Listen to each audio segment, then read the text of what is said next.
On today's episode, we have some news on a Sonic Netflix series in the works, this month's free PlayStation Plus games, and what boss battles we have hated over the years. Subscribe to the podcast and follow us on YouTube, TikTok, and Instagram. And as always, enjoy the show.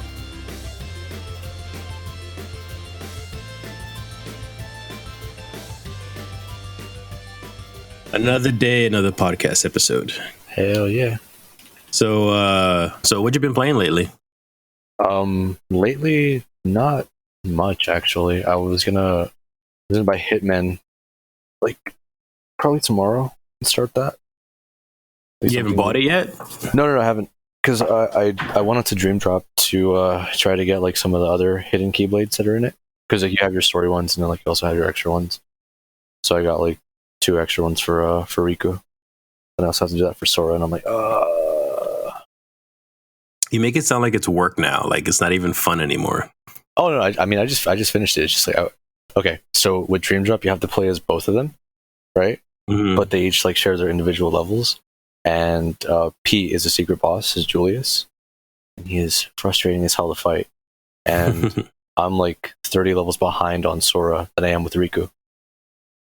Oh, okay. Yeah, so that's the only tedious part about it, having to fucking the grind back up for him. I see. Well, there's nothing else though aside from Kingdom Hearts as usual. Binding on the Switch. Binding, yeah. I still been playing Yakuza, and I actually streamed Destiny this past weekend. Hey. They got the new season coming up, the new, I guess you can call it DLC, on the 9th. So I'm trying to catch up on everything and kind of finish any like lingering quests and stuff like that so I can get that done. Destiny content has been dry lately, but you're still enjoying it at least? Yeah, I mean, I do have fun when I go on it. It's just you get through it so quickly and then it's like meh. And then they're kind of fucking up. And wait.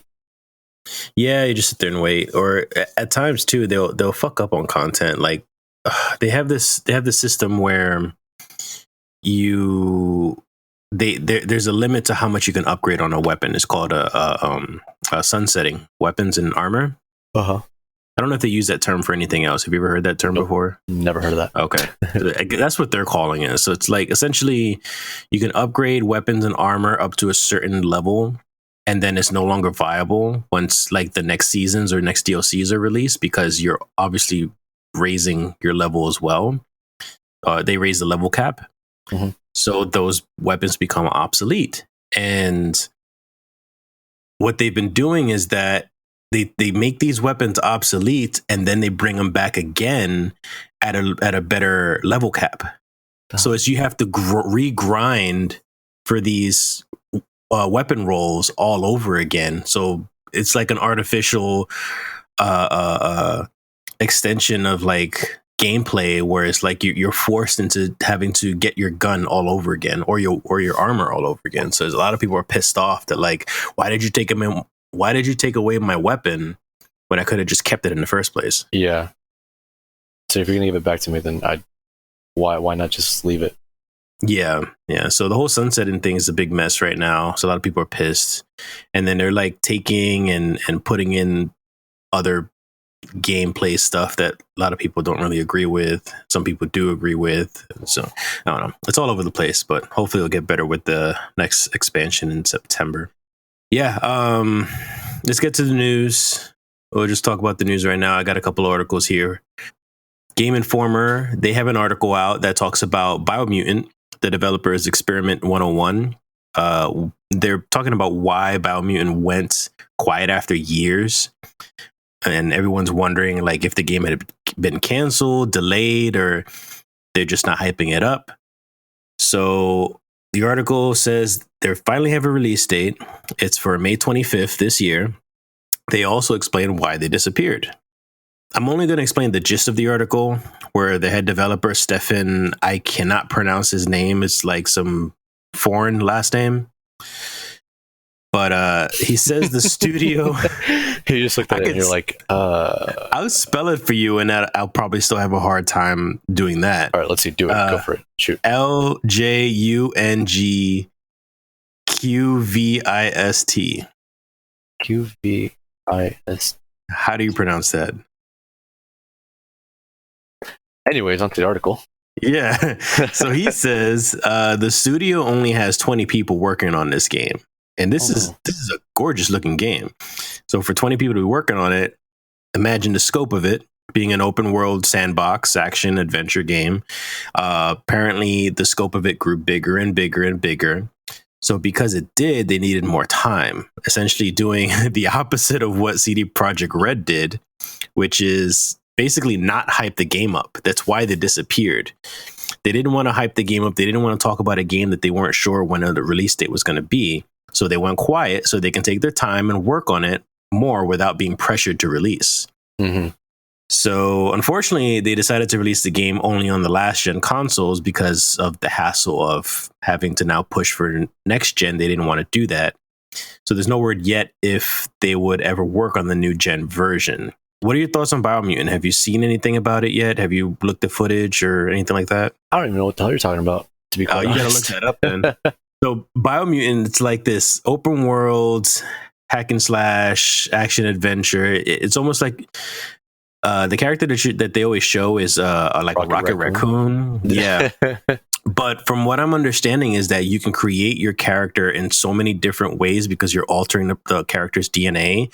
So there are many looks to the character. So it's not just a raccoon. Like you could add like different skins or different looks, different attributes, different powers, different mechanics, different weapons, just everything you can customize to like, you know, play this game in this open world. So it looks interesting, but those are pretty cool.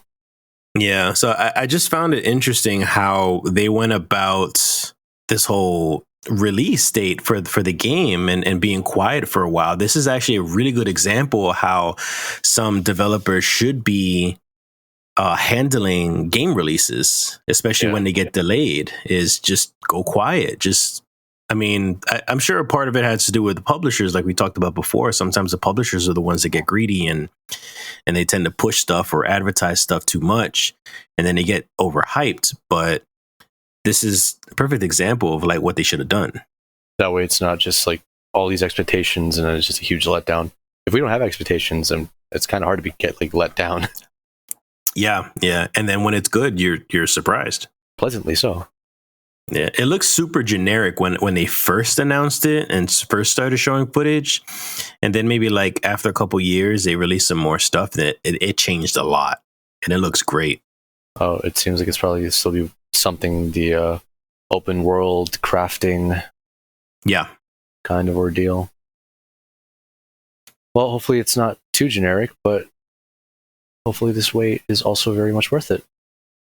The monster was kind of adorable. The weird white face monstrosity that's part of their head. The raccoon? Not the raccoon. They have like this thing that looks like it looks like it's straight out of Newgrounds. Oh, it is interesting. That's weird. It looks like a piranha or something. So fluffy. In other news, there is announcement from Netflix is apparently they're going to have a Sonic animated series. Another one. Yeah, like this is new. This is like something just for Netflix. There's another article from Game Informer. I'll read a little part of it. The upcoming animated series will be 24 episodes long so far. Netflix tells us that the new series will be made for kids, families, and longtime fans as it draws upon the keystones of what Sonic lovers want the most. Another quote is, Man of Action Entertainment is on board to executive produce, which is the studio behind Ben 10. And I was a huge fan of Ben 10. Ooh. So, okay. Oh, I see. Sonic Prime? Yeah, Sonic Prime.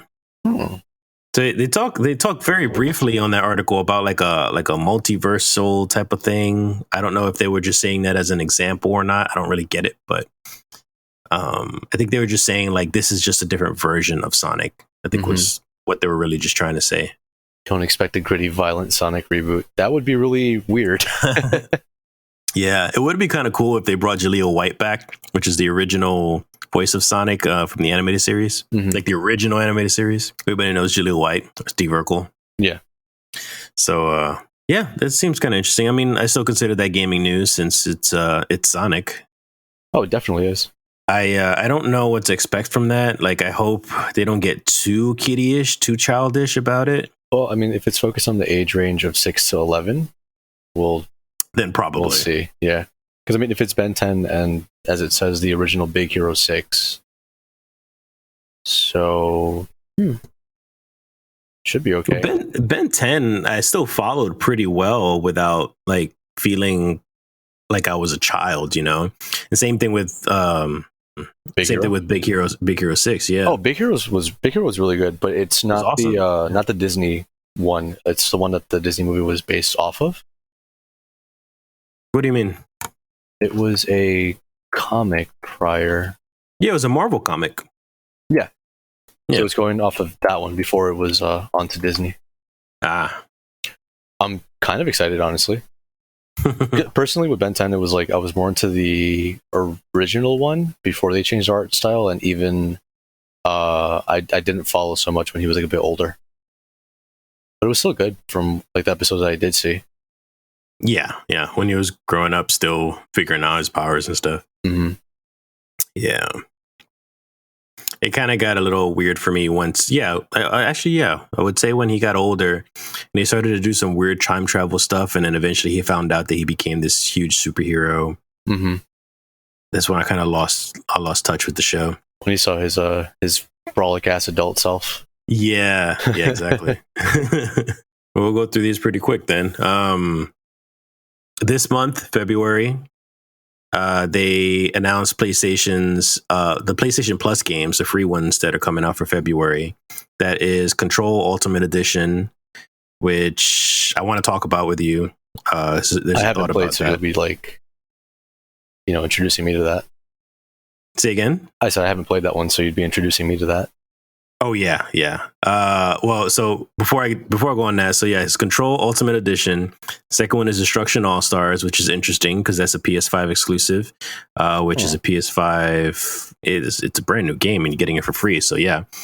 And then there's Concrete Genie, which I've always wanted to play as well, but I was very iffy on whether I should actually buy it or not. So now it's free. So Control Ultimate Edition. I played Control when it first came out. Fucking amazing. Oh my god, like I love the story, I love the controls and the atmosphere and just everything about it is so like perfect. The control of Control. And so when I beat the game, I'm always reluctant to buy any DLC. So it's hard for me to really be like, is it really worth spending another $15 to $30 on like a DLC or a season pass or something? So I never got the DLC. So I'm actually glad that this Control Ultimate Edition is going to cover the two expansions that came out, which is the Foundation and AWE. And that brings up a question that's really interesting is like, is it really worth getting a DLC when you might actually get it for free later on? Or like, is it even worth getting a DLC if you can wait down the road to buy the same game for $60 that comes with the DLCs? Do you have any thoughts or opinions on that? You see, when you said the first one, I had an answer, and then you said the second part on waiting down the line and like getting it for like $60 with everything. Yeah, that's when I lost myself. So because they're always releasing Ultimate Editions of everything. No, they definitely are. So it's like you could wait for it, but then also it's like, do you really want to wait the entire time to play the game? If it interests you, then I say just get the game base and get the DLC as it comes out. Like that's what I would do. Like if I was into Control, then I would be like, oh yeah, sure, no, I got the game initially, and then once the DLC was coming out, I would do that. As for the first part, you don't always know if it's going to be free at some point, because they do kind of just pick the games at random, Yeah, of course. So with that, it's like you're not guaranteed that a PlayStation 4 game is going to be on one of the free games for the month. So if anything, it'll be like a gamble, so you could wait for a sale, if anything. But No, honestly, So I'm you totally fine essentially buying the game. answered the first question, which yes, then it makes sense because there's a very very small chance that it'll be a PlayStation exclusive, a PlayStation Plus exclusive. So, Hmm. but the second question then, like, why don't you just wait for the Ultimate Edition? Again, if I want to play the game and I'm like itching, if it's something that I'm looking forward to and I'm itching to play it, then I'm just going to get it. Simple as that. Even as the DLC comes out, I'm going to continuously do that. But if it's something that I could like wait for, like, you know, Control, then I'll just wait until it's either free, as you said, or it's on sale as a whole edition, or until that, you know, Ultimate Edition comes out and I'm like, fuck it, $60, one go. Yeah, I understand what you mean. Like, it's like, you know, you're such a gamer that you want to play this game because it looks great and you want to play it right away. But you know, I'm thinking about my pockets as well. Obviously, like, you're spending $60 on a game, and then you're paying $15 for a DLC, and then 6 months later you're spending another $15 for DLC. So you're spending $90 for this game, hoping, you know, hopefully the DLCs are actually good and worth buying in the first place. Yeah. So it's just it's a tricky thing. Like, I mean, you're right though. Like, regardless, like, my own opinion is the same as yours. Like, I'm gonna buy the game, the base game at least, and play the hell out of it, and maybe decide on getting DLC later. But I know there's a lot of people out there who kind of feel like, what the hell is the point when, you know, Elder Scrolls comes out, and I could just wait a year and buy Elder Scrolls with the DLCs when they release a Ultimate Edition, and then I'm good. Man, that's just fucking tricky because it's like, again, then it falls into you saying that if the DLC is worth playing, then you get it. And if it's not, then you should just wait until it comes included with the game. But then also there's sometimes like the season passes that will come out for video games. Yeah. Where it's like, oh, you know, for this time, you'll get like the first 3 or so DLCs for $30. So if anything, you're just like saving $15. But it's like a further investment, if anything. Yeah. This is one of those things. I wish that they made it more clear in the game industry. When a game releases, they should maybe talk more about what they plan to do with DLC content, if any DLC content, so that we can kind of get an idea on whether you should buy the game right away or not. And I know that's not like the smartest marketing tactic, because obviously you don't want to deter anyone from not buying a game right away. So they're not going to do something like shelling that. out $15. Yeah. Because I remember Batman was Arkham Knight. They released the season pass. They were selling the season pass, and they released very little information about what the DLCs actually were. And people were pissed and really iffy if they should even buy it, because they were like not very clear of what this DLC offers. So they were being really shady about it. And you know, they finally released or announced what the DLCs was, and it really wasn't worth it. So can you imagine spending $30 on a season pass over something that wasn't worth it? And you weren't going to buy in the first place. And then you weren't going to buy in the first place. And they probably were being shady about it because they knew it wasn't worth buying. Mm-hmm. And yet that's why they were acting that way. So I feel like developers should maybe be a little bit more clear about what their plans are with the game in the long run. For games like Control, for example. Yeah. Some form of transparency. Yeah. Like, okay, Control, we're going to release this game. No DLCs planned. This is the base game. There's nothing else going on. Or Control, we're going to plan 2 DLCs. It's going to be story content, and it's going to come with a little bit of this and a little bit of that. Obviously, nothing to spoil anything. Mm-hmm. But, just like a small basis of the plan. Yeah, so you can kind of be like, all right, I could get down with that, and then I plan on getting the season pass, or I get the DLC ahead of time, and then you're good. Man, that's difficult. That's really difficult. But I know it's business. I get that it's business, and that's what makes it really difficult, because you want people to buy your product regardless of what it is, and you want to sell it for, you know, as best as you can. And I get that also. There are actually times where a game will release with no plans for DLC, and then something will pop up, and then they actually do release something. Did you play the DLCs, or you didn't? I did not. Okay. I do want to download the Ultimate Edition now, so everything. I can play the DLCs. Yeah. because I already have this a saved game for the completed story. Oh, so shit. I can continue from there now and see what it has to offer. So that's why I feel kind of lucky. I'm just like, yes, I didn't shell out the money for the DLCs, and now I get it for free. It just so happened to work out for you. Yeah. It was from the same people that made Alan Wake, though, right? Yeah, same people. Nice. Remedy. Mm-hmm. Yeah. Actually, that's the connection. I'm not sure which one. It's either the first or the second DLC. They connect Alan Wake Into Control? It's in the same universe. Oh. Yeah, it's I can't explain too much about it, but like in the world of Control, she's in a building that's, just think of it as like the Agents of Shield. Like Okay. it's a secret base for like for like these FBI agents. They don't work for any government or whatever, but there's like secret agents, and they collect items throughout the world that have very weird powers and abilities and can do different things for the user. Mm-hmm. And it's believed that Alan Wake was one of these people who could manipulate these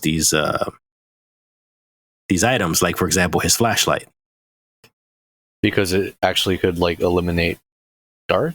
exactly. So his item, the flashlight, is probably one of these items that this corporation will probably want to examine, take, whatever. So he's in the world. He's obviously not connected to it exactly, but he's in that same world, and the whole supernatural aspect of it is connected as well. So I am interested in how they connect it, though. I don't know how they do it. I think they just do it as a passing reference or something, but it's definitely in the same world. I feel like if anything, he would be one of those things that like could manipulate shit. Because if I'm not mistaken, in Alan Wake, it wasn't just his flashlight, but like any source of light, as long as like he turned it on. Because there would be like the lamppost with the generator, like the street lights and stuff. Yeah. Once you started them, then like anything that was caught in it would just like blow the fuck up. Yeah, I couldn't think of what they had referenced. Like or maybe he was the one who had like the supernatural powers. I could not tell you. I can't remember. They if you play Control and you like to read like the articles, the collectible stuff that you find around the maps, there are a couple of articles that reference the town that he's from. Oh, okay. And like they reference there was a writer that this and this and this happened to. So there were say some things here and there about it. So it's like, oh, so yeah, he's around. Yeah. That's pretty neat. Yeah, it's pretty cool. I would love for them to do like maybe a sequel that I would love for them to do a sequel that would combine the two. That'd be a really cool thing. Like you could play as both or something like that. Mm-hmm. Definitely. Because I did play Alan Wake. I just didn't play any of the Remedy games. They did also Quantum Break. Yeah. Yeah. Didn't get to play that one. How was that? That one I didn't play either. It was a TV show, wasn't it? Also? They added like TV show elements to the game itself. Did they have, was it like also like, I think it was like put on YouTube or something? I feel like there was an actual Quantum Break series though. But not on like aired television. I think it was like on YouTube. I want to say, I can't remember. Yeah, it was in 2016. It was really Quantum Break TV show. Mm-hmm. There's only 4 episodes, 1 season. What network? It was. Does it say it all? Oh, okay. So it was a show that it was tied up with it, but you're able to download it on like PC and Xbox and stream it there. Came out. Yeah, it's only Xbox. Oh, okay. Xbox and Windows. You look up Quantum Break. It says people also ask, "Is Quantum Break a good game?" Hey, I heard good things about it. It's just I never got around to playing it. Never got to. And actually, I also didn't play the Alan Wake DLC. American Nightmare. Yeah, that one I didn't play. Yeah, I did. I got to play it. I never beat it. It was fun. It was pretty much the same thing as the original. But obviously, you already know what to expect because if you played the first one, then it's like the scare factor is kind of gone. I'll move on to the last one. videogamechronicles.com, they have an article that talks about Limbo and Inside, their studio Playdead. Yeah. They talk about the next game. They apparently posted a job listing on its website that states it's an open world title set in a remote corner of the universe. So this quote from the article says, "Our current project is a third-person open-world science fiction adventure built for multiple platforms on Unreal Engine and published by Epic Games Publishing." Have you played either one of those games? Yes, I have. Did you like them? Hell yeah. Fucking Limbo was frustrating as hell at some point, but it was really fun.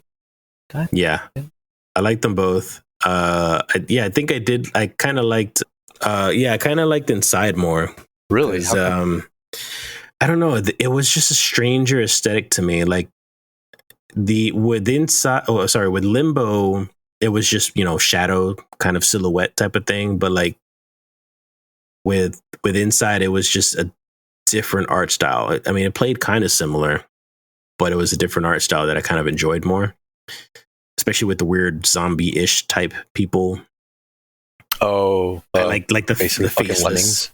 Yeah, just like faceless characters, and I don't know. But I'm actually looking forward to this because they're really good at just doing really good art style with atmosphere. I was hoping that they would do something different gameplay wise. So it sounds like that they're doing like an quote unquote open world sci-fi adventure. Hopefully this will bring a different aesthetic to the usual type of gameplay they do.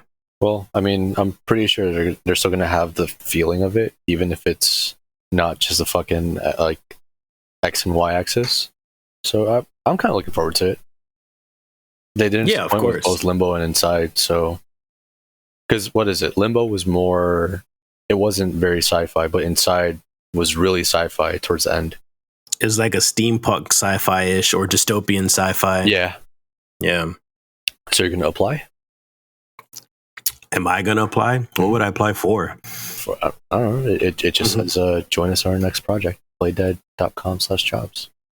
Yeah, I could picture lying in my resume telling them I know how to code, and then as soon as I sit down like playing with the engine, I just cry in a corner not knowing how to start this. I don't know C++. Why don't you be a senior 3D artist? I could barely make a stick figure. Oh, this one's you. Experienced material and texture artist. I can just talk. Why don't I just do that? You're like, can I make you guys drinks? Yeah. I'll be your bartender. I'll do that. Yeah, they can enjoy themselves by doing it, but I could just do that. Just make the game all fucking blitzed. I would love to write. Like, I could write or direct, sure, but yeah, coding, art style stuff, just those are the hard parts of the game, and like, or making a game, and I don't think I could do any of that. Producer, maybe? What would that entail? That could entail a lot of things. Yeah, I don't know how that would work for a game. But yeah, thanks for the motivation though. Just learn how to code and then apply. Yeah. How much experience do you have? About like 3 days worth. 3 days. I went to coding boot camp.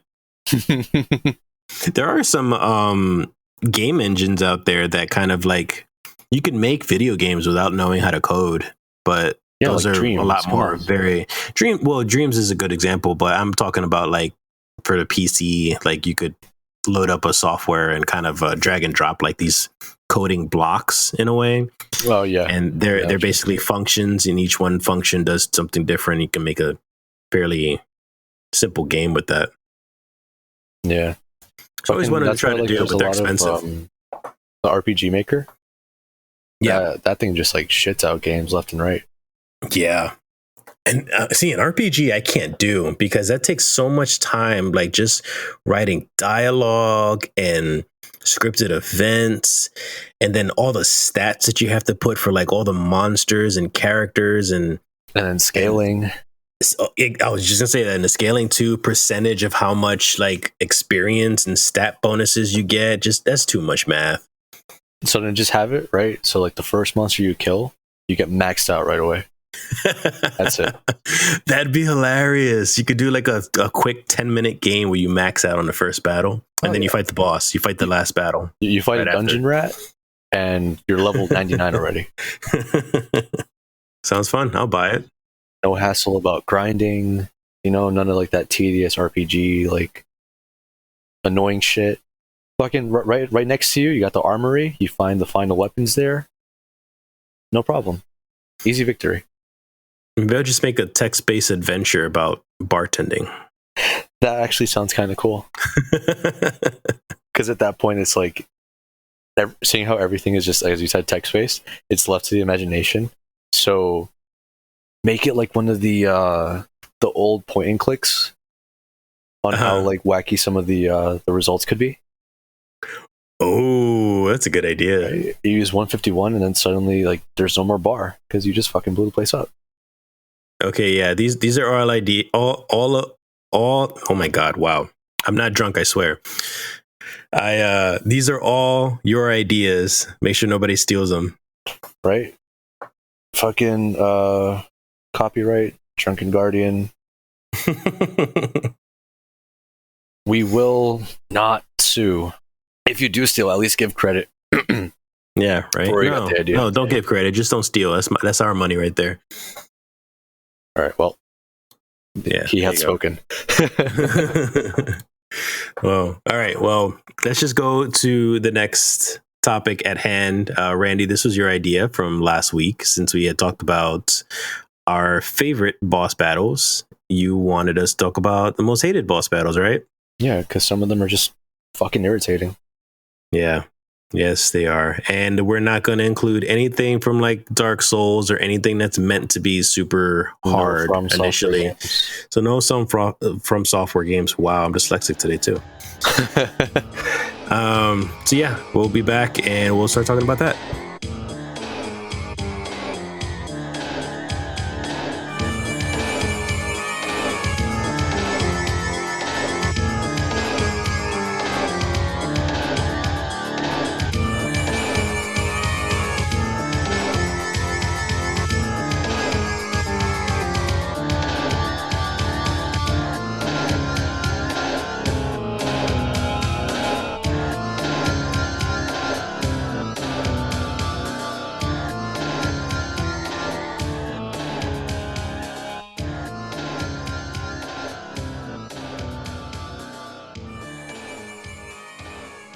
Okay, I'll start first. I think you started last time first.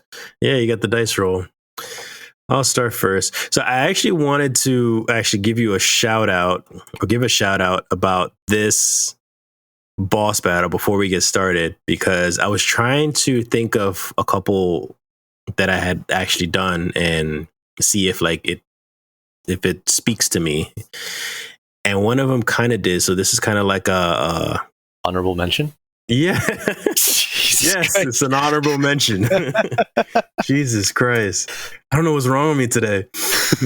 It's the case of the Mondays, dude. I'm telling you. Yeah, it really is. But yeah, I wanted to talk about Kurt Zisa.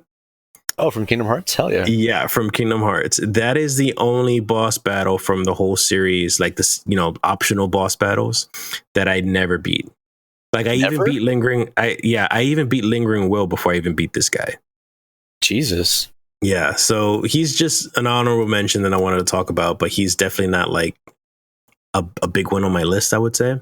So to start off, the Batman Arkham series is amazing, and the Arkham Asylum game was, a good start off point, and probably one of the worst bosses was Titan Joker. The final boss? The final boss. From the second one? No, he was the first one. Arkham Asylum. He was the first one? Yeah. I never finished it. So it's from the first game, and I hated it so much. Not so much because the boss battle was hard in any way.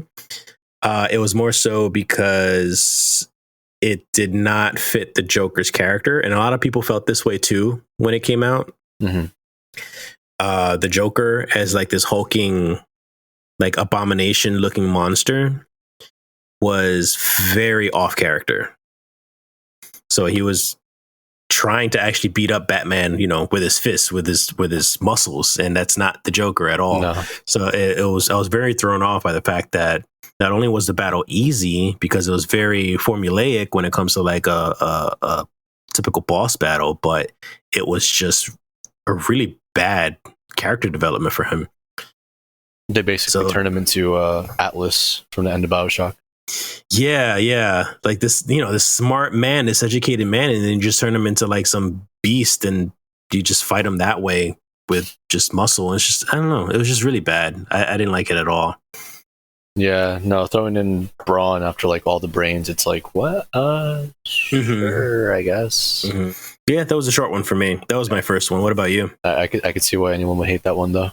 It's just, yeah, as you said, very out of character. Yeah. Well, I guess these count as one boss from Dead Rising. You've played Dead Rising, right? The first one? Yeah. Okay. You know the convicts, the ones that are in the yard in the middle? Yes. And the stupid vehicle. Yes. That they keep running you over or just gunning you down. Yep. Yeah. I was just but a kid then. And oh my god, was that so frustrating? It was one of the reasons why I didn't they have like a Gatling gun or like they had some sort of weapon? It was a military vehicle. Yep. Yeah. It was essentially a Warthog from Halo that they had. Yeah. So 3 convicts, one of them was driving obviously, so that one would like constantly target you to hit you. If you weren't on the driver's side, the other one in the passenger seat with the melee weapon was programmed to have the other dude perfectly drift and smack you upside the head. Right? And if that didn't work out, right? So if you didn't get hit and if you didn't get run over and if you didn't get smacked upside the head, you got shot at by the fucking Gatling gun. Yeah. And then to make matters worse, it would be like, oh, it would kill 2 zombies next to you to make it seem like they're kind of a bad shot. And then it would just fucking rail you. They would come back too, wouldn't they? Yeah. Even if you did kill them? Mm-hmm. I don't think I ever actually killed them though. I did kill him. I did kill him once. And then I was like, yes, they're finally gone. I can cross the park or whatever it was, safely. And then I did for a couple of times, but eventually they respawned back for some reason. So I just didn't even bother killing him again the second time. I just had to, dodge them and hopefully survive. Oh, and it wasn't like the yard was like small either. Yeah, exactly. No, that courtyard was fucking massive. So like to get from one end to the other while trying to avoid the zombies and these dickheads on a fucking warthog, nah. You know what I did sometimes too, if it helps any for those for whatever reason, is still playing the game. I would walk around the perimeter. I would take the long way, and most of the time I didn't aggro them. Huh. I never thought of that, and even now I'm like still kind of frustrated thinking about that because you saying you took the longer way. I'm like, dude, it was like 3 minutes to get from point A to point B. Yeah, and time was everything. Oh, time was everything because 3 minutes was like fucking 3 hours in that shit. Well, for me, have you played Undertale? Undertale? Oh no, I've seen videos of it. So Sans, he is my next one on my list. So you went genocide run? Say what? You did the genocide run, where you killed everybody basically. I did both. Oh, you did both. But yes, I know what you're talking about. Yes, I did the genocide run, and he fights you afterwards. And have you gotten any idea of how this character, how he is? Yeah, no, I understand how the character is. Like he's very sarcastic, as he is based off of the Comic Sans text. Yeah, and after watching a video of the fight itself, I'm like, I'm good. I don't think I'll play this game. Ridiculous. Yeah. it's all just like memorizing the pattern, right? Yeah, it's all about memorizing. Because I fought him maybe 15 times before I even started to really get any sense of a pattern. Because the whole game is cake compared to his boss battle. He's like just ridiculous. It's just everything is coming at you with him. Like he's worse than the main boss at the end. and you really have to memorize everything that he does in order to survive. And you don't really get too much out of it, anyways, aside from from sadness a pat on the back and sadness. But yeah, Sans was badass, and I actually do like. I love actually the boss battle music that he has on top of that. Yeah. The what? Is that what it's called? Yeah. You know that more than me. How aside from it being a good song, it was also very overused as a meme in of itself. That's true. Yeah, that's true. But it is an earworm, so it's like really catchy. Yeah, it is. Complain about it, but at the same time, you can't. I love how aware he is of like just the fourth wall itself, and everything. Yeah, that was really a really good thing. So I guess you could say it's a fun, great boss battle, but I'm sure it'll piss a lot of people off. And not only is it hard, it just it catches you off guard. So it's one of those things. It's a love-hate relationship with that one. Yeah, the difficulty curve is very. Yeah, it's a slope. It's a steep slope. It's just spikes. Yeah.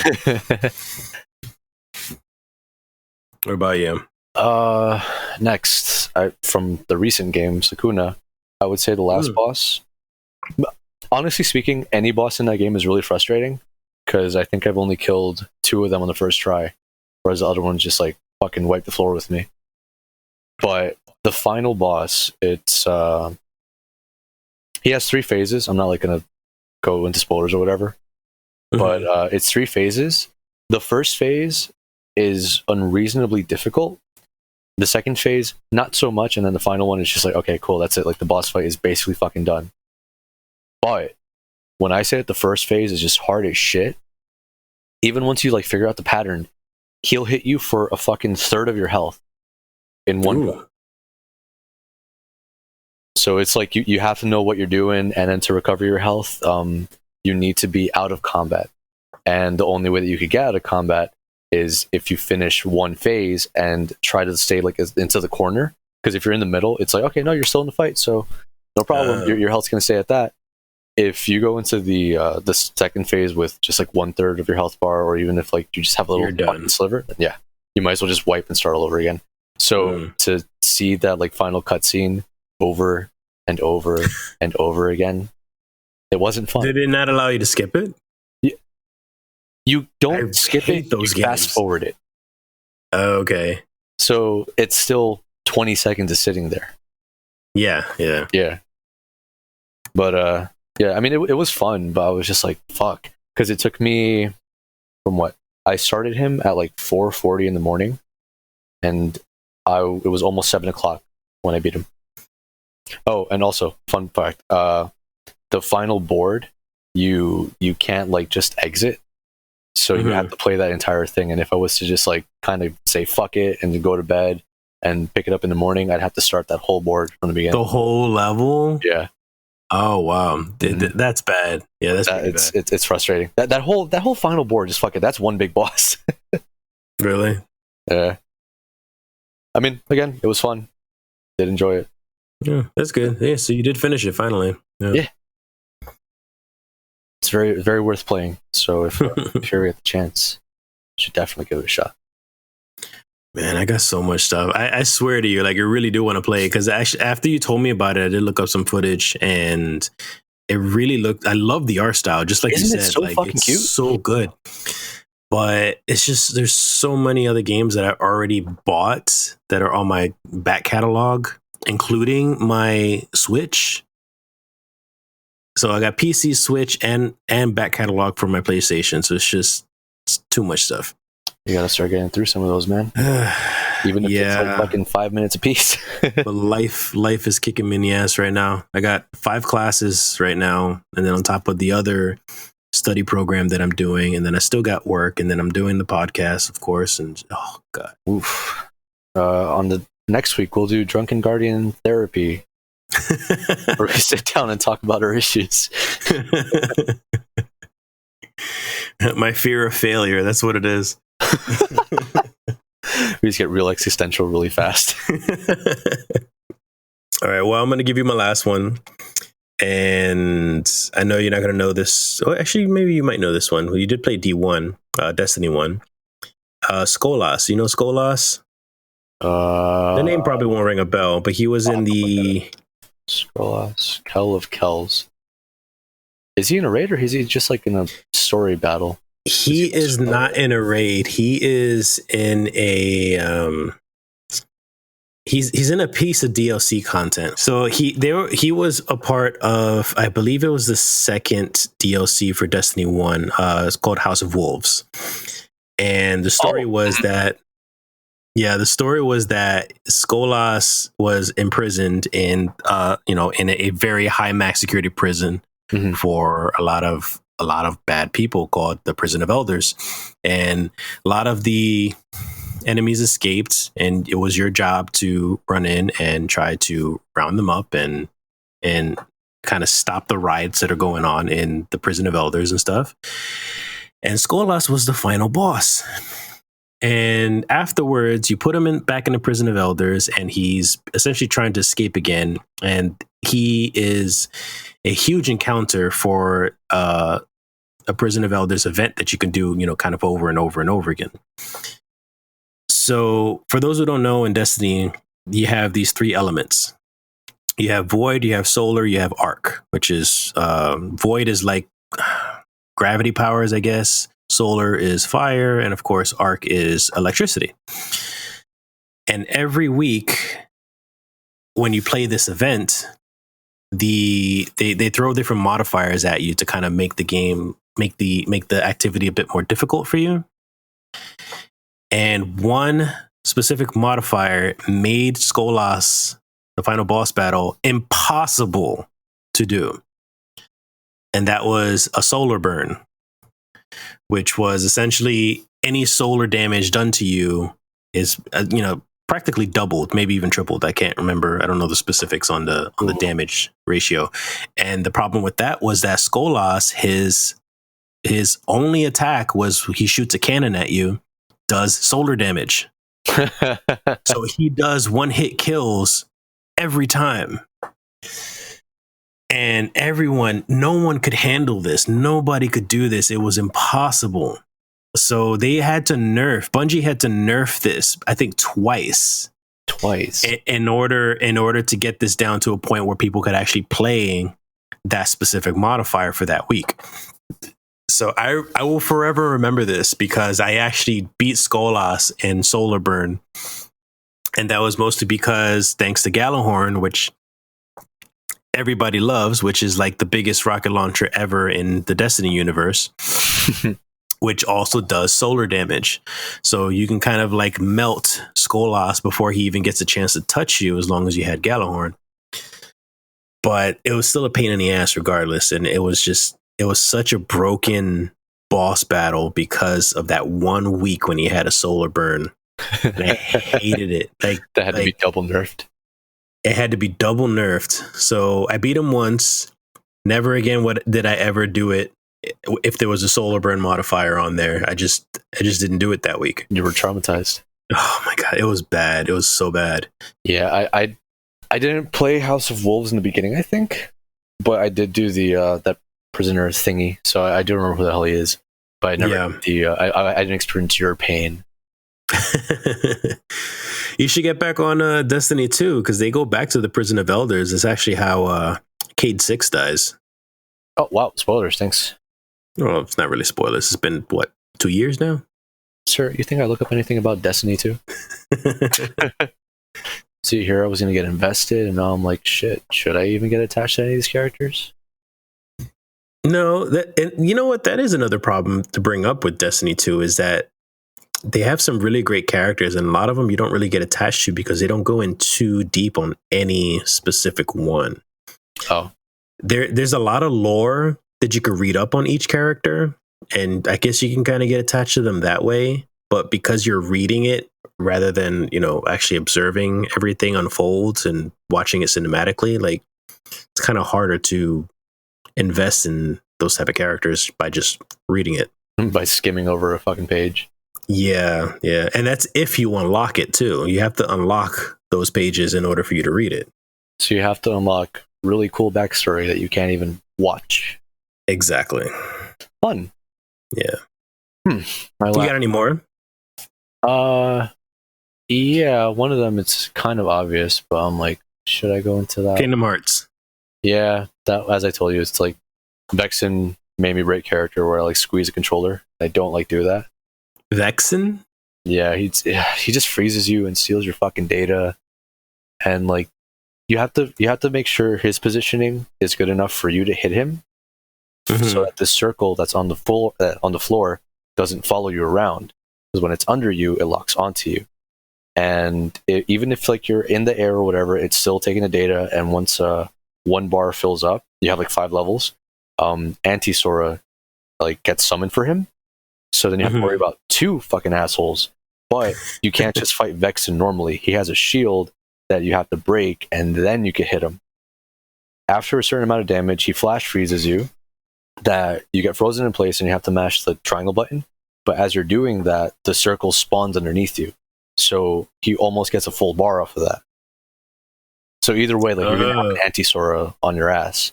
Yeah. Going into his like 3rd phase after you break a shield, like twice. He then does a whole unblockable chain that you sit there for about a minute or so, just getting beat to shit with these giant chunks of ice.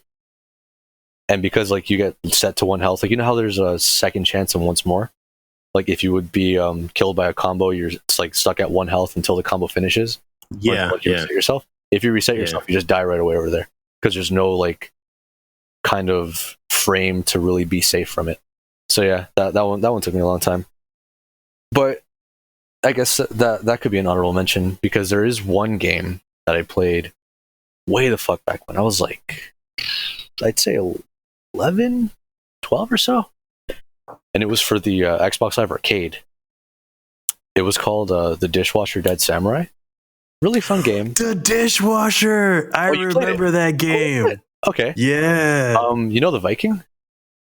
I can barely remember any boss battles. I just remember that really cool, like, sketch art style type of thing. Shit was edgy as fuck. But it was good. Anyway, there's a Viking that's a boss battle in it, and he's a fucking pain in the ass. Because not only does he have, like, a bunch of charge moves, but he also has, like, a thunder axe that hurts so goddamn much. And it's like you always want to try to fight a boss battle like fair, but he makes it very difficult too. So the only way that I found to really fight it out was so you had a bunch of weapons, one of which was this katana that you got like in the beginning of the game, that with the right stick you kind of like shadow step into any direction. And while you're in that form of like shadow stepping, you're invincible. So what I would do is I would bait him into a corner and just keep shadow stepping into that one same corner. So even if he did his lightning moves, that would take up the entire screen. It just go through you. Yeah. So then I would just do a heavy aerial drop and then just keep on dashing and doing that over and over again. No matter how many times. When you have the cheese in order to like, beat them. Yeah. No matter how many times I tried to fight him normally, I couldn't. And I would honestly have to get a friend and be like, "Hey, you want to play some fucking Dishwasher co-op?" And he's like, "Yeah, let's do this." And we, have to gang up on the fucking guy. That one was just for the sake of, like, I had to tease it. Oh, the Dishwasher. That was such a good game. And I can't remember any of it. Did you play the sequel? I didn't even know they had a sequel. Vampire Smile. It's on Steam. You play as him and his sister. I gotta tell you something that I just realized right now. You're gonna hate me for this. So when you were talking about Vexen, I couldn't remember what he looked like, so I looked him up, right? And I'm looking at his name. And then I run into his fandom Wikipedia thing, right? And his original name was Evan. Evan. Or Evan, sorry. And it just dawned on me that every single person from Organization 13 has an X in their name? Is an X in their name, and it's an anagram from what they originally was. Mm-hmm. Yeah. I'm just getting this now because I just realized Roxas is Sora. Xemnas is Ansem. Xemnas is Ansem. I'm like, oh my god. All right. For every other name, I'll forgive you. For not knowing those two, I won't.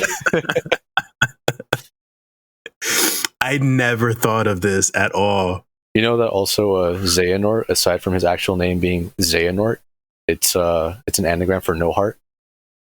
Oh, yeah. Okay. So that one is like, it'll fly over your fucking head. Everyone else too, but Really, Roxas and Zemnis? I never paid it any mind. Never paid it any mind.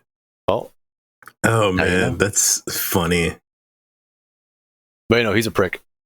Vexen, yes. What do you think our next question should be?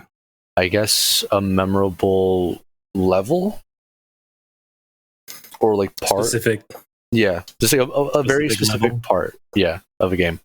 Like I'll provide an example while we're here. Have you played Onimusha 3? I love that game. Freaking Jean Reno. Hell yeah.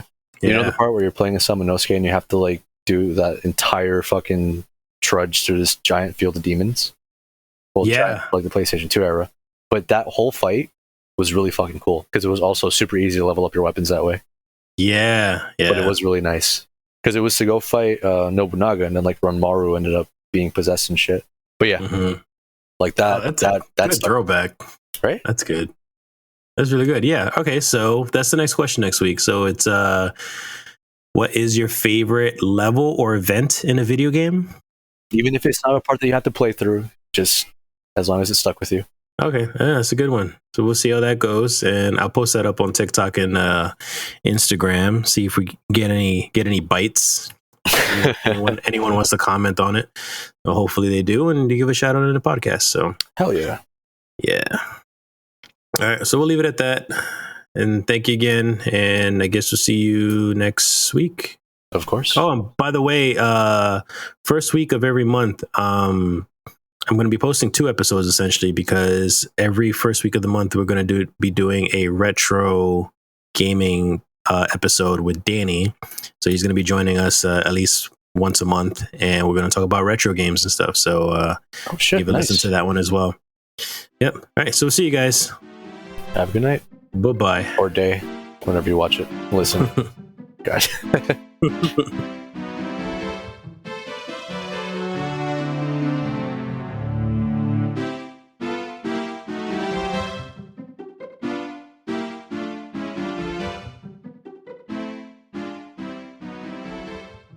What's up, guys? Unfortunately, our recording was done before I can get any names down on the list to give a shout out during the episode, but I still want to be fair and give out the shout out right after the episode is done. So shout out to Robbie Longarms, who gave us a suggestion on his earliest video game memory.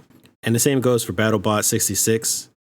They both have something similar here, whereas the Lego Star Wars, the complete saga, he apparently hates the pod racing level, but that is something that he remembers very vividly.